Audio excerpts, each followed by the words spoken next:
Selamat datang di channel YouTube Cahaya Muhammadiyah.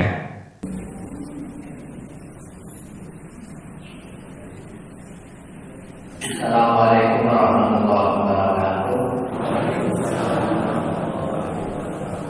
Alhamdulillah wa syukurillah wa la haula wa la quwwata illa billah.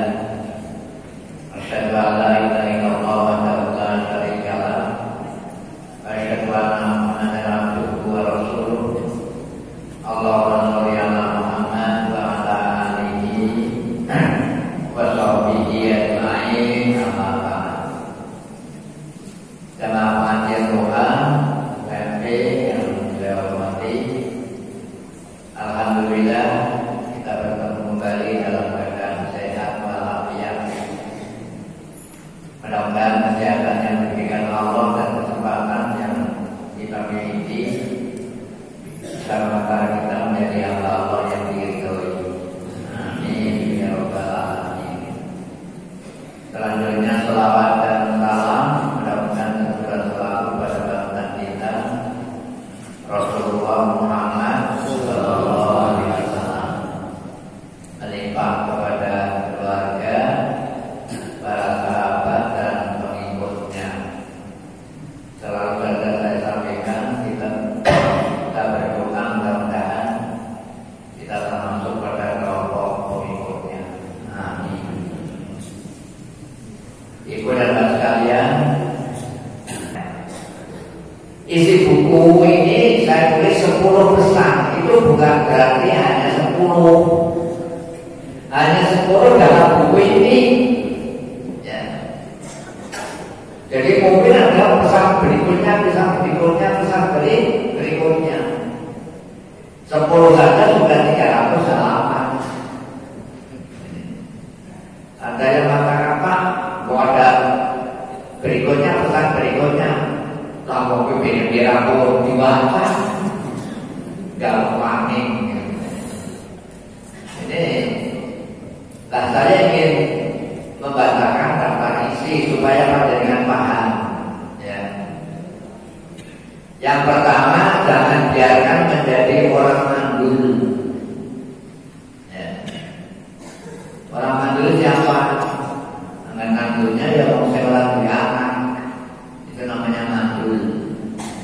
Tapi dalam agama wong mandul kuwi wong tua bapak biyung sing mati ning ora ana sing dongaken, itu namanya mandul. Paham? Anaknya 10 ning ora ana sing dongaken, mandul. Saya biasakan pergi bareng dengan keluarga besar di Barat. Saya selalu bertanya, Mas, kira-kira sebabnya apa? Umurnya masih sudah memakai. Ketika saya umur 60 ya, 60. Yang alhamdulillah saya diberi hidup oleh Allah. Sementara bapak kita kan umur 59 tahun meninggal. Biung kita umur 63 tahun meninggal. Kita kan sudah lebih dari itu. Gak ada yang menjawab ya. Lah apa sih kira-kira hikmahnya siji konakan doanya Allah maghfirli walidayya. Itu hikmahnya. Jadi kita diberi kesempatan oleh Allah mendoakan orang tua. Ini. Jadi jangan sampai mandul. Ya. Anak senang tanpa warisan, sing mati terasa sebab orang kapan? Doa. Ini menjadi masalah. Dan tulis itu bukan berarti tidak menjadi masalah. Apa? Bagaimana supaya tidak mandul gitu loh. Kebiasaannya dan aku orang mandul. Maka saya tulis langkah-langkahnya. Bagaimana memberi contoh, bagaimana membuat madrasah rumah, seperti Luqman. Ya. Wa qala Luqman li wa ya'iduhu ya bunayya la tusyrik billah inna syirka la dzulmun 'adzim. Penanaman akidah itu di rumah tangga. Dan itu bisa berjalan agar lanang wadon seidi. Paham yuk? Bocah lanang ada bojo lanang, ada asal bojo. Wong wadon bojo lanang ada asal lanang. Karena apa ini hubungannya? Ketika saya pada anak-anak saya dulu ketika sudah pada dewasa, sudah pada kerja, saya mengatakan, aku orang dek kowe sama bujune. Nek syaratnya siji, wong tuane ibadah, anaknya ibadah. Itu permintaan saya. Dan pasti kalau mantu saya tes baca Qurannya di hadapan saya. Semuanya saya tes. Urung lama gerung kumata Quran aku. Tes. Nah, wis kok bisa maca Quran. Bisa maca Quran. Jadi sekali lagi yang namanya bahasa Jawa nabi bobot. Rumah tangga itu menurut saya orang kaya gawe rumah. Wong gawe rumah seneng bongkar. Itu apa betul? Dia berumah tangga. Lalu kayak gitu. Kan tidak. Ketika dibongkar ini sudah predikannya apa? Janda, duda. Paham ini? Jadi menurut saya hati-hati. Bibit, kalau ada yang bobot, siapa ke atas? Adik saya pernah mau jatuh cinta kepada seseorang, jangan-jangan orang. Itu kenapa sih bibit lagi? Anak kuat ibu manut tak ngomong, manut. Udah kerja di Jakarta, kenalan dengan orang, Mas, tahu Jakarta, jajal bilang calon hatinya, dia senang kepada seseorang, senang pada seseorang. Begitu saya datang, kenalan saya tes, kapan saya melamar kamu? Jadi tesnya begitu, saya kapan melamar kamu? Kalau bersama dosen benar, lebih cepat lebih baik, ya kan? Lebih cepat lebih baik. Ini jawab dia orang bulat. Ketika saya mau pulang, berikut mas, stop, stop. Oh stop, kangen gue mantel, gue stop. Calon istri itu menteri. Karena saya tanya, dia mau masa dia stop. Kalau kamu manggil orang tua ya stop. Nah terakhir kenalan lagi, katakan silakan jalan terus. Saya tahu, jadi pembagian saya belum pernah ngendong bapak kikiurin. Jadi alhamdulillah. Dan akhirnya adik-adiknya juga ikut jadi santri. Jadi santri. Jadi bibit itu perlu. Tuh saya. Apa butuh anjur? Wong lanang di sini orang sebentar wae. Ada kakak mali. Karena pernikahan itu harus seperti itu. Mughirah itu pernah lapor pada Nabi, Rasul, saya minta izin, saya mau menikah. Menikah dengan siapa? Itu tanya. Dengan anaknya si A. Tapi takut, kok sama roh bocah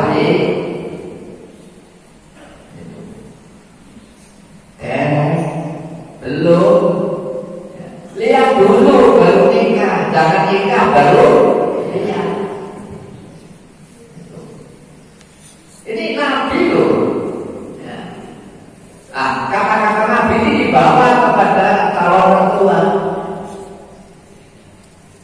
Saya lapor kepada Nabi, saya boleh nikah asal sudah melihat anak bapak. Itu. Calon kedua, orang nikah dulu baru melihat. Gue aku sih bahasa Wisrono, orasi. Itu seperti itu. Nah, omongannya ini lebih didengar calon istri.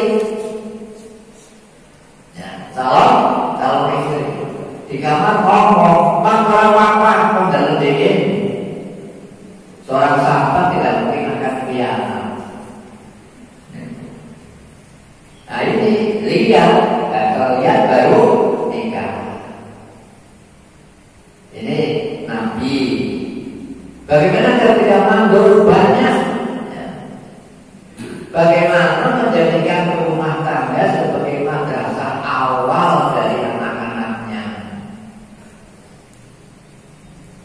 Ini yang tidak pernah terpikir oleh kita. Ya. Bapak biu gembira terti mata cuma turu. Ya mungkin anak-anak cuma turu. Karena yang TK gak baru anak cuma turu ya. Jadi bapaknya ngaji karo anaknya. Ya hikmahnya itu. Ada hikmahnya. Jadi cerita bapak ngaji karo bocah itu penting ya. Anak saya yang baru ini punya kelebihan ya. Kuliah di Jepang, angel banget kan bahasa Jepangnya. Tapi dia luar biasa anak saya.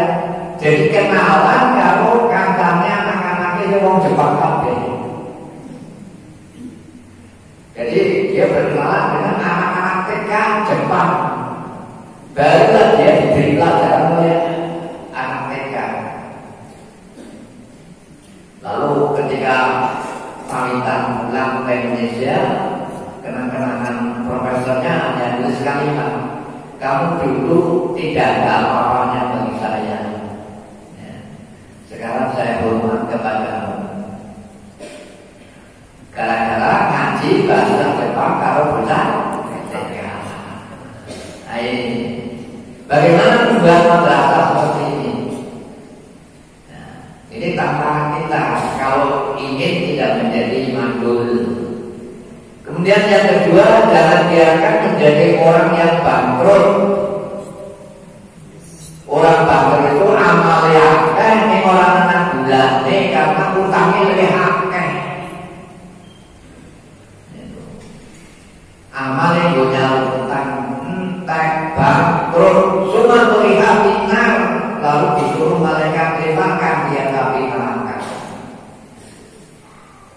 Orang bangkrut ialah orang yang datang pada kiamat kepada Allah membawa amalan haji, ibadah, puasa, sholat, zakat, tetapi dia juga membawa amalan mengumpat, ngapusi, menipu, nyarutang, membayar, dan seterusnya dan seterusnya.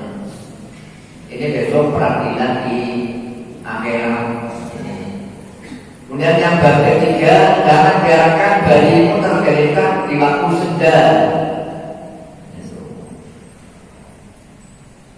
Maghrib, bayi sing cilik, anak cilik ora itu dewekan.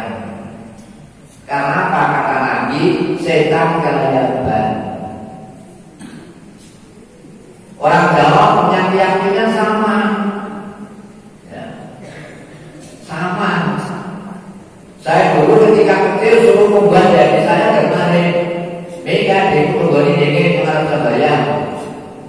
pun. Tapi Gusewu yang namanya kepercayaan Jawa itu menjadi petaka kalah gitu ya.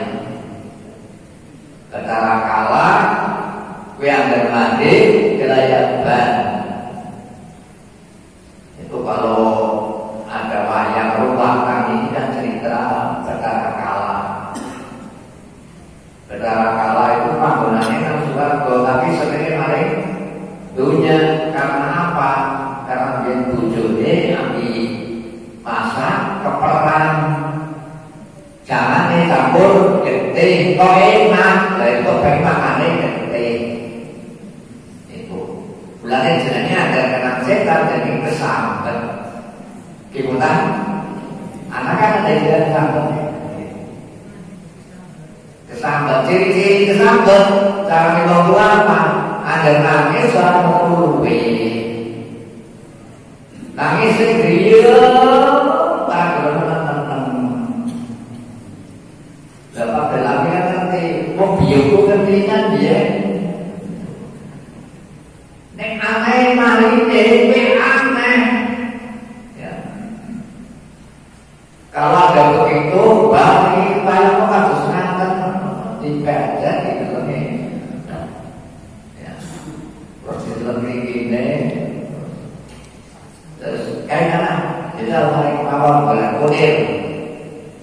Nah kudir, biu saya mana kudir? Dilebur, mana ni? Apa mana sih yang bawa malah yang buruk? Nah, kan begitu kata mati, sudah tengah dalam dosis. Biasanya memang saya jadikan anak ekor memangnya. Bium saya anak ekor sekolah, ini malah kena sekolah umum, sekolah yang agama. Jadi saya bukan dengan yang sangat sedikit pernah jadi stres. Ya. Lo kok stres? Zaman kalau sekolah tahun sekitar, loro sekitar siji, tahun saya kesana. Anak bulan desa ketampanan saya negeri satu badan itu semipol. Orang mungkin bisa ketampanan saya negeri satu dan orang bulan pinter. Hanya orang pinter saja yang diamini dari desa-desa ranking satu. Bulan bu, aku dipanggil dari biu buat sekolah nanti. Malah belum daftar nanti SMP negeri pun tetapi Pak Guru pun ketika mungkin semen kurangkan mangkat kelas sekolah pun ditunjuk kelasnya sudah ditunjuk ya. Biung saya guru saya ngalaman ya. Bicaranya hanya ngalaman apa? Ngalaman orang sebaya kan ortodok.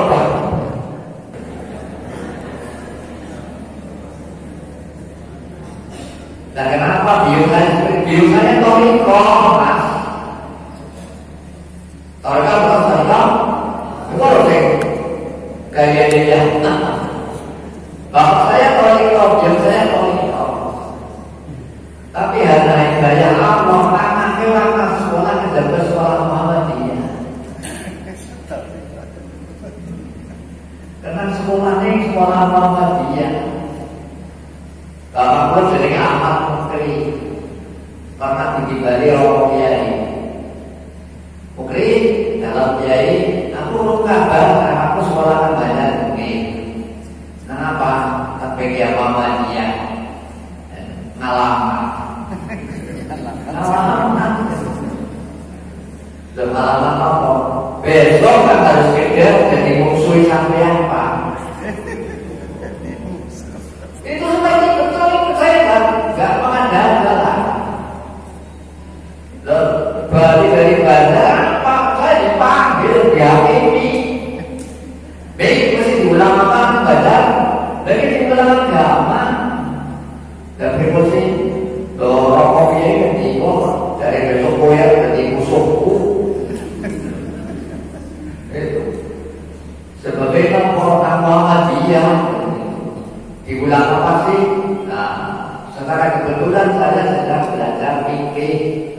Iki lho Pak, bukune iki, mabani iki.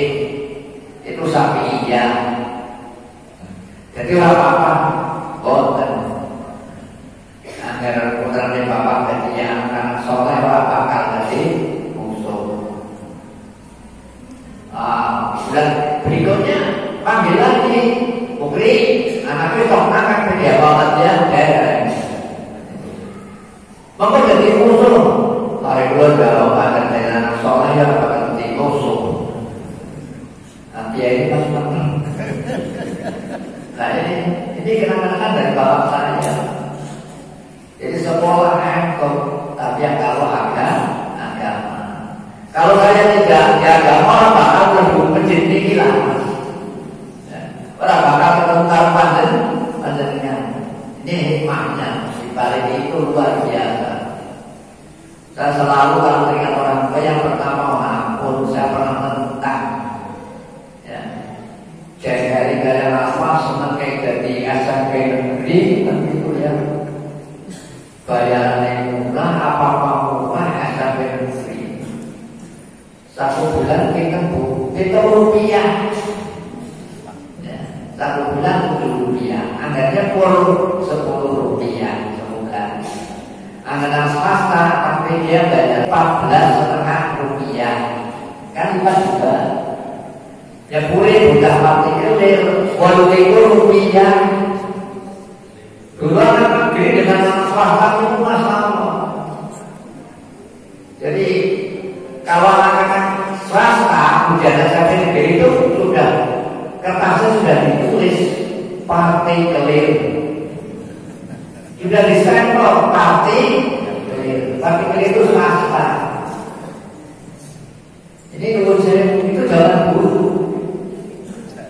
Karena itu apa? Bocah swasta nilai itu bakal lebih dulu tinggal negeri.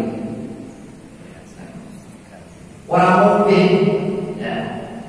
Karena apa? Kertasnya dikoreksi sebelah partikelir. Ini menurut saya sadis semuanya. Nah ini bagaimana agar tidak menjadi bangkrut? Ya. Ini sudah saya tulis di situ. Jangan tergelincir sendirian, setan kelayaban dan ada diganggu. Nah, saya tulis ciri-ciri setan, kepandian setan ini A, B, C, D, E, F, G. Saya tulis lagi, padahal dulu sudah saya tulis. Ingbuh nanti. Setan penggoda anak tajam yang berlisensi dari Tuhan. Diizini oleh Allah. Buku saya naskahnya diminta oleh penerbit PMP, tapi nggak tahu terbit apa tidak. Ya. Saya diberi contoh terbit, tapi luput kabeh tulisannya. Tulisan saya tidak mudah ya. Jadi menurut saya tulisan ini kemudian ditulis ketik oleh panjenengan seorang ngerti istilah itu mesti masalah.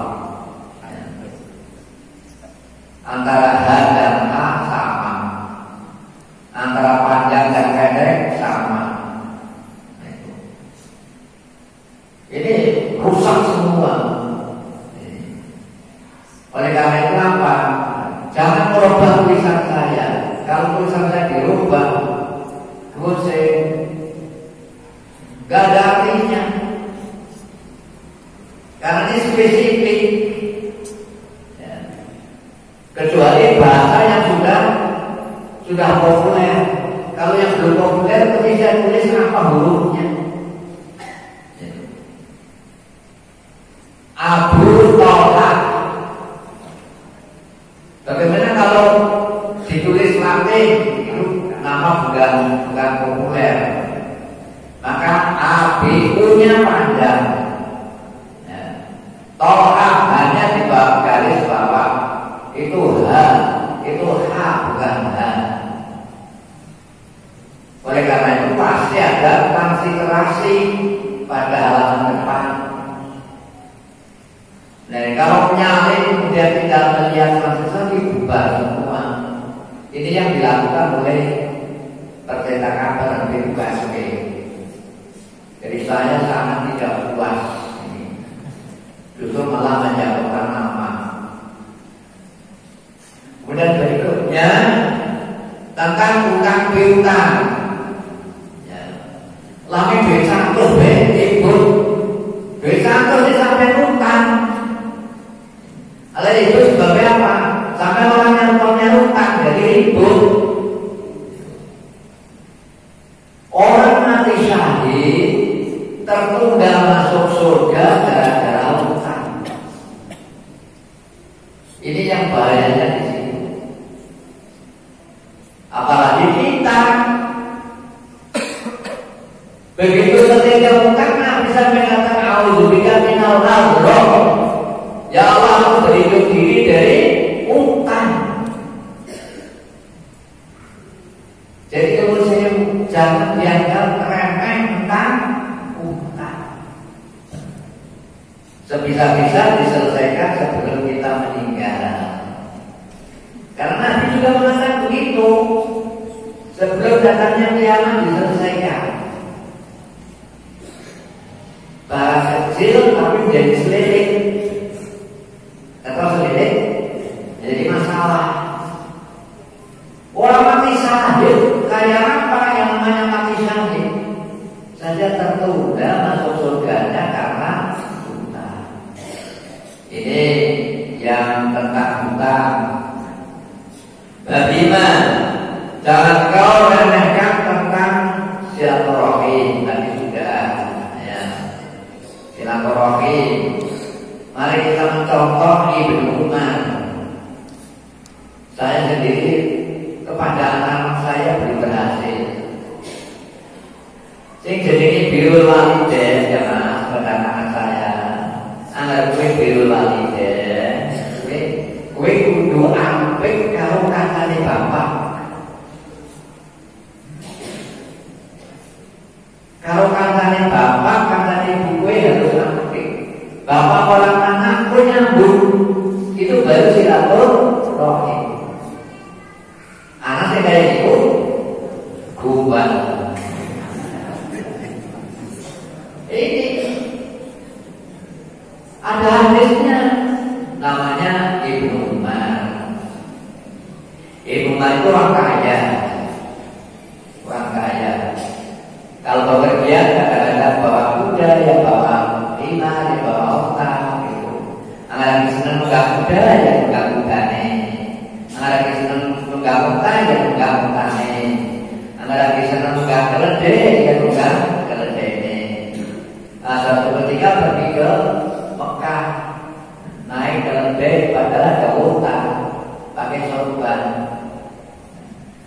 Di jalan ketemu dengan seorang pemuda. Diundang pemuda itu, Mas, wah kasih ayah, gitu. Iya. Nah, begitu ngomong iya, itu sorbannya dibenak. Iki sorbanku diku ya. Nah, jadi kalau deku sih kamu ganti kowe belum kowe. Dan para pengiringnya bingung, karena wong abet temen sih belum. Ya serbannya ya keledainya diwenak bocah lima. Lalu kenapa Anda melakukan seperti itu sebaik itu? Bocah kare anake kancane bapakku. Artinya menyambung. Dan sekarang sulit sekali. Saya kepada anak saya ngomong, Bapak akrab dengan A, B, C, D. Kami itu harus menyambung. Nah, sekarang masalahnya kan cicilan Jakarta, cicilan Semarang, cicilan itu masalah juga. Jadi situasi menjadi kendala. Tapi bagaimana supaya menjaga silaturahim? Kenapa saya tekankan silaturahim? Saya selalu mengatakan menusapi kayak duit. Duit abang memberikan duit abang. Duit kesah. Kalau duit kesah. Orang anak ditambah kok diserang terus anak. Wong sugih campure wong sugih, wong pinter campure wong pinter, pejabat campure pejabat. Saudara kita tidak semuanya sukses. Dan disinilah makna silaturahim. Ini nomor 10. Ini yang kelima. Yang keenam, jangan biarkan malam hari berlalu tanpa doa. Wong Islam sing angger bengi ora tangi sembahyang ketika Rasul ki tanda-tandane wong Islam sing kupinge diluwi setan. Paham? Orang lanang orang wadon. Mulane aman. Oh iya kan anak kok. Ini nomor 10. Kepengen diluwi setan ya lele ora sembahyang. Tapi ketika begitu umat Islam tidur, setan sudah pasang 4 rambu-rambu. Ya, 4 rantai, rantai pertama, rantai ketiga, rantai. Nah, kalau kita bisa mengatasi semacam ini, maka selamat. Kalau tidak, duduk-duduk setan. Jadi kalau bekerja sampai merasa hebat, kan alhamdulillah merasa. Yang orang setan, kalau kita melihat setan, tahu bilang ini lagi. Sehingga setan itu hanya kewan. Dalam hadis yang pertama dikatakan cici apa keledai. Keledai nomor 2 jago.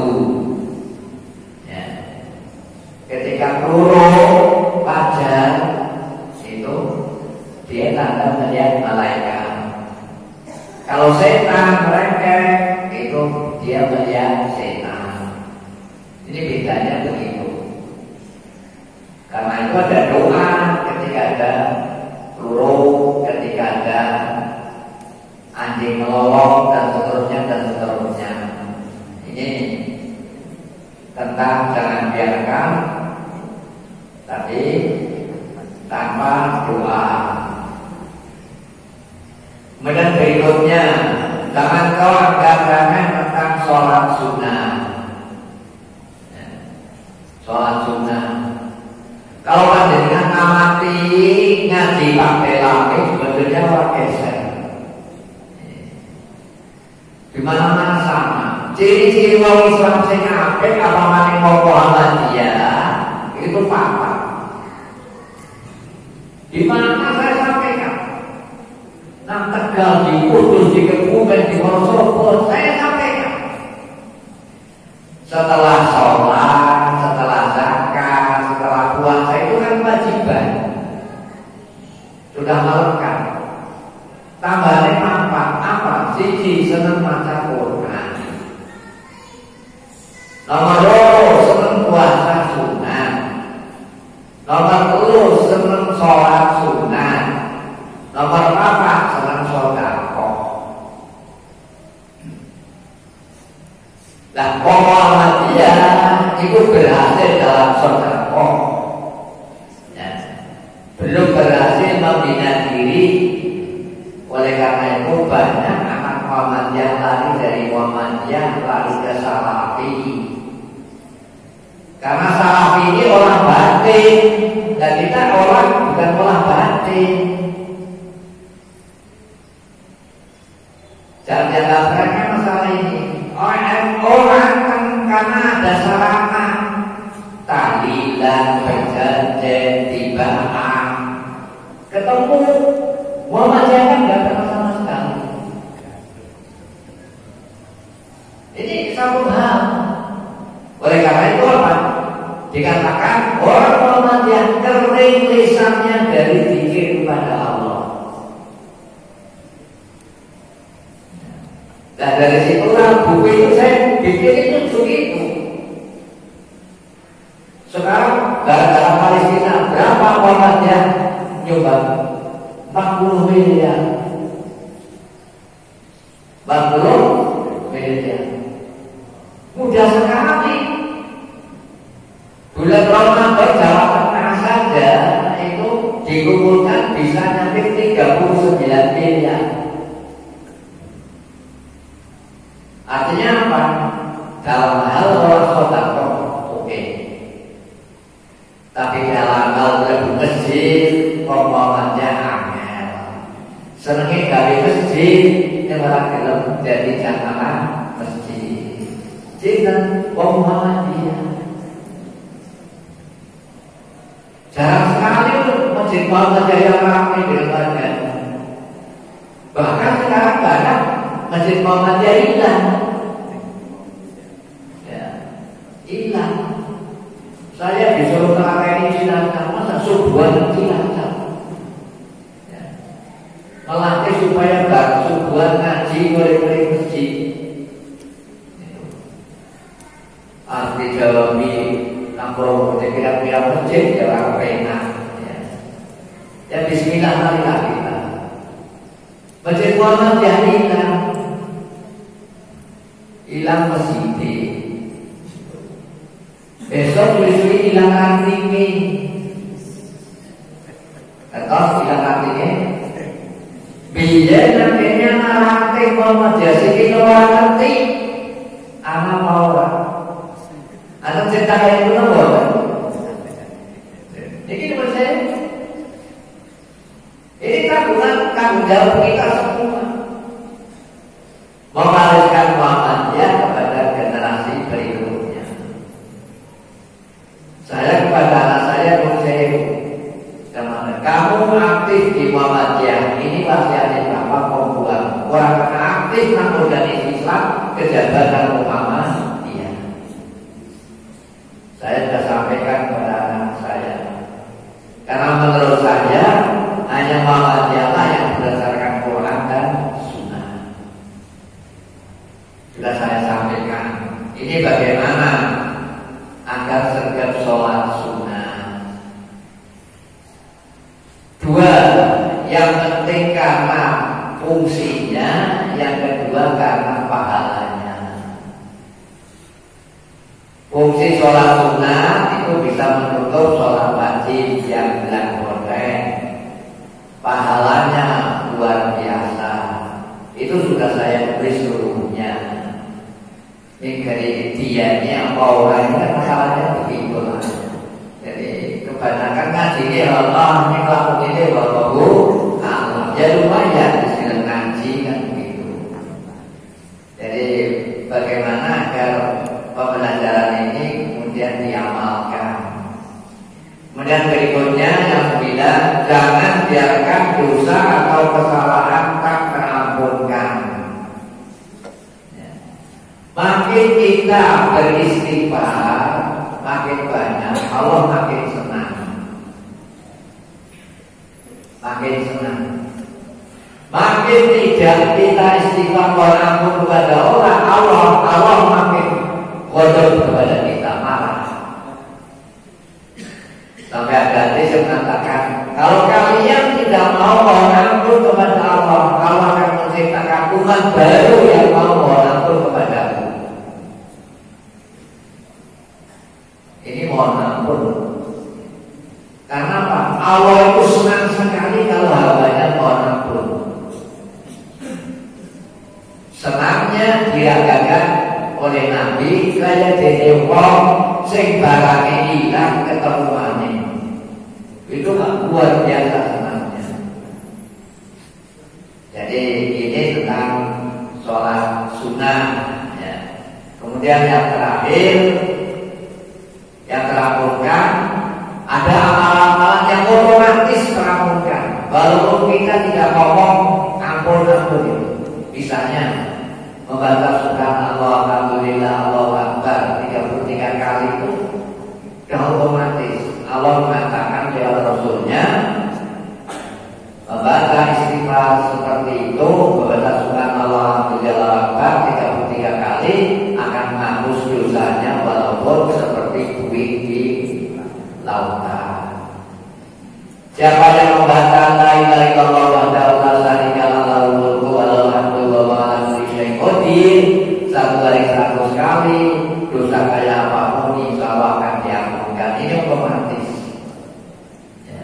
Apalagi dengan Allah maghfirli, aku ampunilah dan mohon ampun. Ini artinya apa? Buku untuk diamalkan harian. Ya. Kira-kira gimana? Hah? Ya terserah saja. Saya sih hanya mulai. Filmnya harus pulang sampul, ini ada waktu 5 menit.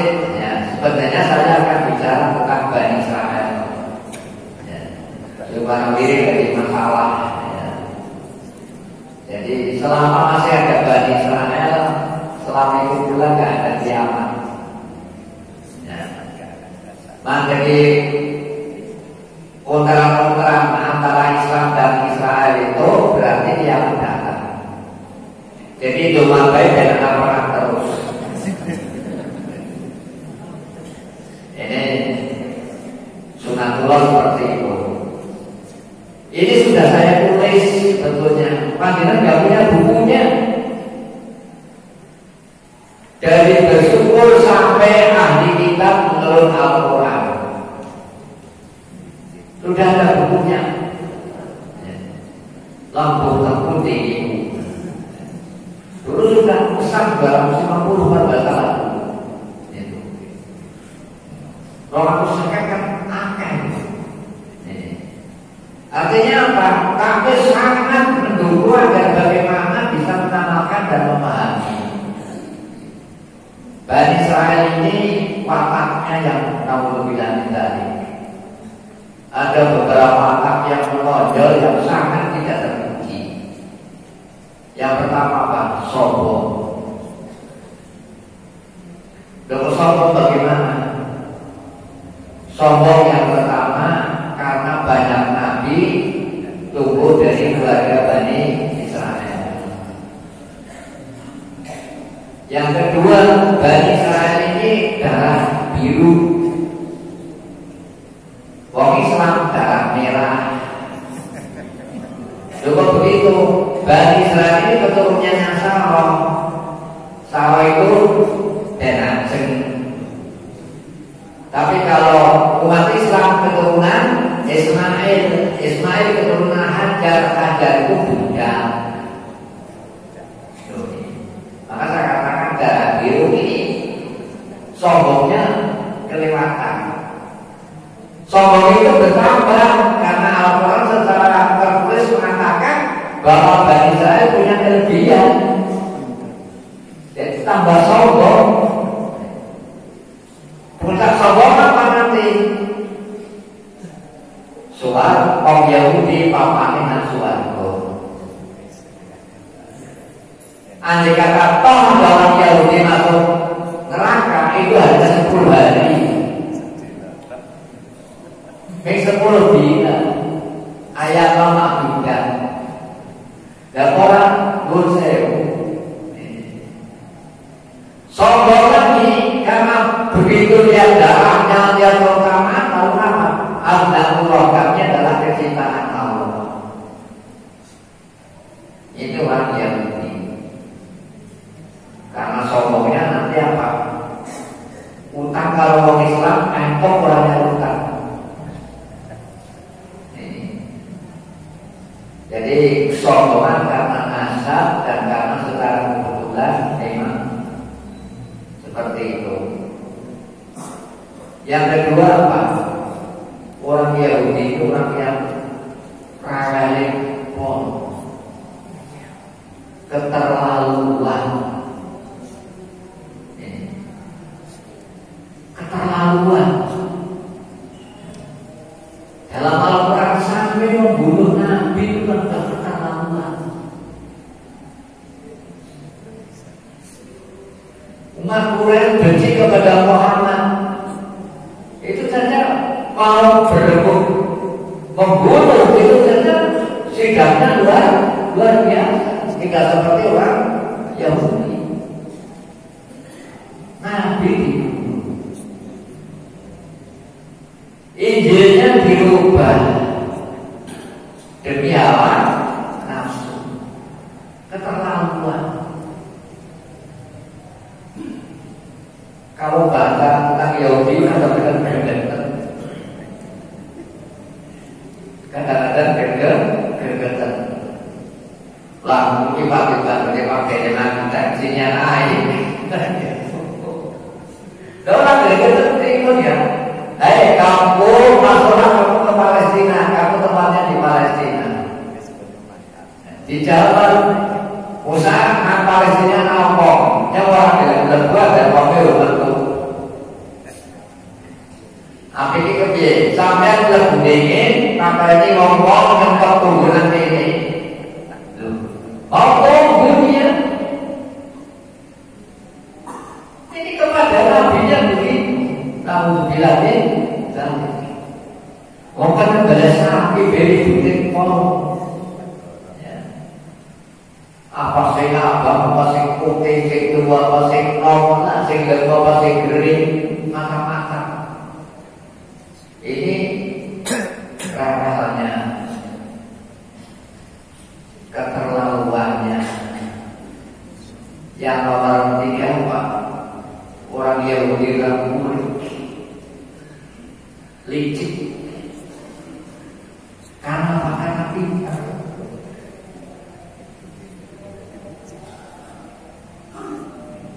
Saya mengatakan di sini, ya Allah ya Rabbi, jangan kau semono, jangan Nabi hidup ya, kau semononya. Orang Yahudi bisa merubah lemak babi jadi sabun, lemak babi jadi minyak penerang, lemak babi jadi cat. Itu orang hebat. Oh sampai tangan sikit bisa. Itu apa deh? Yahudi berarti orangnya luar biasa, diberi oleh Allah, tetapi munculnya menjadi sombong, tidak berterima kasih. Ini yang salah ibadahnya di sini. Mestinya berterima kasih, tetapi malah sombong. Sombong jadi lengkap tadi, dilengkapi dengan nasab, dengan keutamaan yang diberikan oleh Allah dan seterusnya.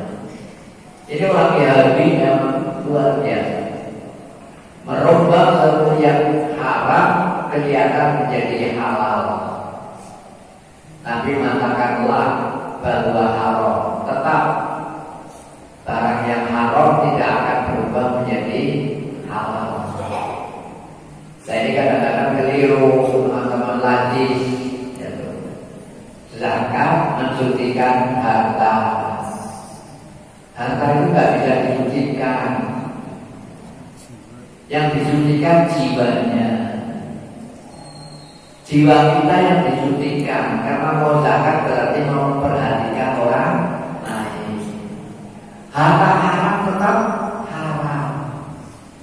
Kepenang teman sih haram. Itu namanya kan apa? Kejahatan pencucian uang. Kejahatan pencucian uang. Dulu hampir saja itu pemandian berbes kalau tidak salah. Ditawari suruh bangun rumah sakit akan dibiayai seberapapun. Ya. Asal tanahnya ada 2 hektar. Lapor ke BPN. Ya. Banyak yang setuju, banyak yang tidak. Termasuk saya tidak setuju. Ya. Saudara harus tahu siapa yang mau memberi. Jangan-jangan itu korupsi. Kalau rumah sakit bangun dari yang haram, itu akhirnya akan menjadi fitnah. Akhirnya nggak jadi. Ya. Jadi banyak. Jadi uang haram tetap haram. Ya. Tidak bisa dirubah menjadi halal. Walaupun ujungnya halal, bahkan halal. Tapi pemakaiannya itu yang menjadi haram. Nah orang Yahudi bisa merekayasa. Ingatasi zaman Rasulullah 15 abad yang lalu bisa merubah lemak babi menjadi minyak penerang, bisa menjadi berubah menjadi cat. Ini satu. Yang terakhir ini kita tandaskan bahwa Bani Israil adalah contoh umat yang dilaknat oleh Allah Subhanahu wa Ta'ala. Jadi ini pembelajaran. Saya selalu mengatakan apa? Setiap sosok yang dimuat dalam Al-Quran itu mengandung pembelajaran. Apakah itu orang baik? Kebagian Al-Quran belajar supaya kita meniru. Kalau orang jahat, kita menjadi pembelajaran. Kalimat Bani Israil di dalam Al-Quran kalau panjenengan baca tidak kurang dari 40 kali disebut. Nabi Muhammad ada berapa kali? 4 kali. Bani Israil 40 kali. Apa maknanya? Jadi pembelajaran. Inilah satu hikmah kenapa Nabi hijrahnya ke Medina. Pada awalnya tidak mau ke Medina, tapi Allah merubah keyakinan Nabi untuk pindah ke Medina. Andai kata hijrahnya tidak ke Medina, nggak ketemu dengan ahli kitab, umat Islam ribut lagi karena nggak ada contohnya. Jadi salah satu hikmah Nabi pindahnya ke Medina adalah bertemu dengan orang-orang Yahudi. Maka muncullah ajaran-ajaran bagaimana ketemu Yahudi, bagaimana menyikapi dan lain sebagainya.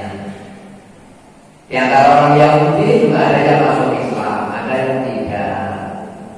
Yaitu kan karena Allah Subhanahu wa Ta'ala. Kalau menghendaki ya seperti Abdus Salam, ini pendeta sekolah orang terhormat. Saya menulis kalau Anda ingat ini, Abdus Salam sebelum Muslim ini pernah menemui Nabi 2 kali. Yang pertama menemui dari jauh, tidak wawancara. Ya. Begitu Nabi datang ke Medina, orang-orang pada ribut, pada soal, nyalami, memberi hadiah dan lain sebagainya. Abdus Salam bingung mau yang anak apa? Anak bawanya kayak apa sih? Mau kayak apa? Biar itu besar-besarkan. Dia bicaranya mau saya itu besar-besarkan. Saya melihat Muhammad. Oh itu yang namanya Muhammad. Saya lihat wajahnya. Tidak ada tanda-tanda kebohongan dalam wajahnya. Kalimat yang pertama kali muncul yang saya dengar adalah orang yang mau sholat malam bisa orang tidur akan dahwal jannah. Itu kalimat pertama yang didengar dari Nabi. Nabi mengatakan siapa yang sholat malam bisa manusia pada tidur akan masuk surga. Nah yang kedua yang menjadikan dia bersahadat di depan Nabi, setelah melihat bahwa tidak ada tanda-tanda kebohongan, dia ingin berjumpa. Akhirnya berjumpa betul. Kau yang namanya Muhammad, iya. Itu. Kalau kamu ngaku Nabi, iya. Saya disuruh Allah jadi Nabi. Kalau kamu Nabi, saya akan mengajukan 3 pertanyaan. Tidak ada yang bisa menjawab kecuali Nabi. Ya. Kalau kamu betul-betul Nabi bisa menjawab.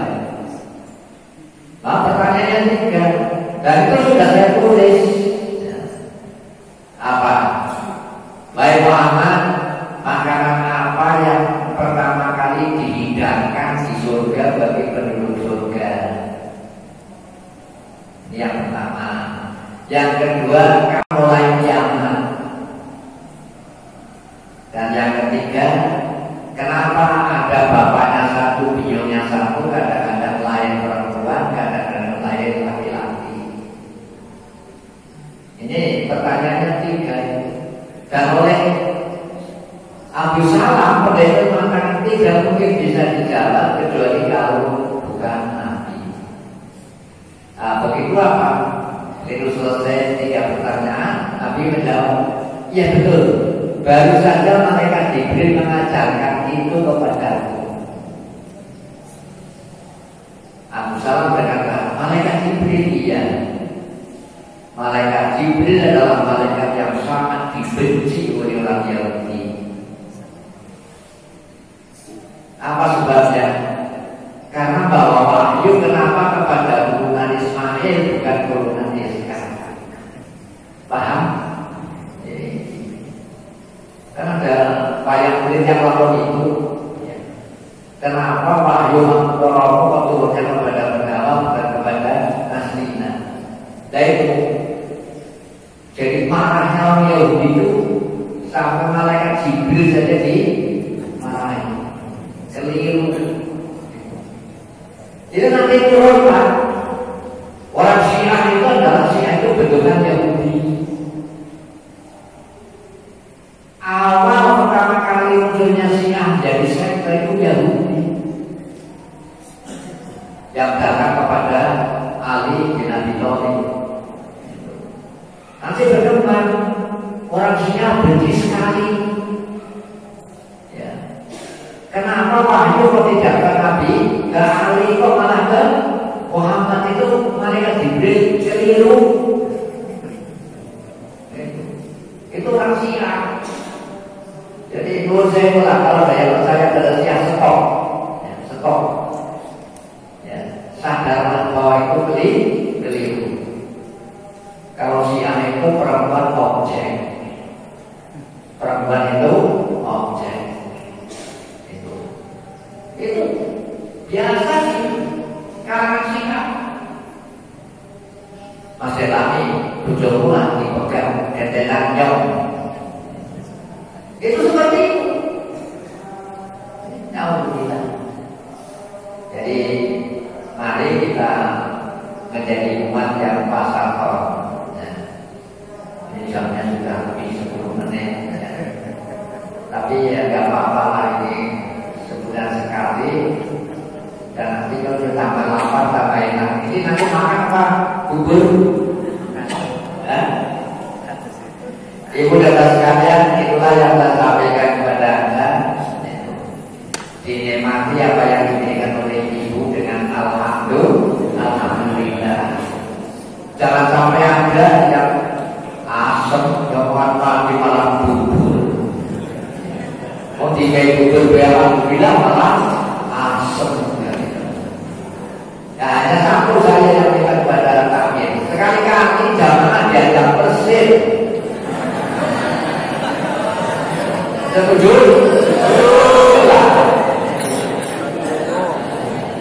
Jadi nikmat itu sekarang masjid yang sudah populer sekali. Apakah Pulau Agung masjidnya itu yang baru diwakafkan ke Muhammadiyah itu ada orang wakaf mau segini berapa 80 miliar plus 10 miliar plus 12 pom bensin. Cobalah. Jadi akhir bukan kesel, tapi ini namanya reklam dunia. Udah mau dia potong supi sinar mati begitu loh ya. Apa yang dekat lagi ke ranting kedoping mutiara. Wasbinya luar biasa, kasihnya luar biasa, kasihnya taruhan. Dipersiapkan ini menjadi para pemikir ranting. Tempatnya besok saya sudah ke sana. Kemarin yang dia apa? 8 mobil antar jemput diserahkan kepada supirnya. Jadi STK-nya bukan berarti asli Muhammad ya, tapi kita supirnya. Jadi miliknya dia. Luar biasa. Atau dibawa ke lenci-lenci. Ada cabang yang kekayaannya miliaran. Penggeraknya lampunya itu.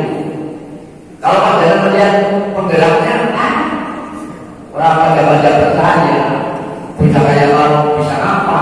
Kan gitu. Tapi nyatanya luar biasa. Ini makna saya katakan, jangan tafsir, ikhlas ilminya, ikhlas dininya. Kalau misalnya bersyukur, nanti kalau bersyukur ikhlasnya akeh.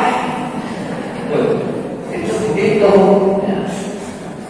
Kira-kira dia mau kan? Tidak mungkin. Coba lah usahakan bersama dengan UMP ya. Jadi bagaimana suatu ketika menghibur tapi juga mengajar mendidik. Sekian, terima kasih. Assalamualaikum warahmatullahi wabarakatuh.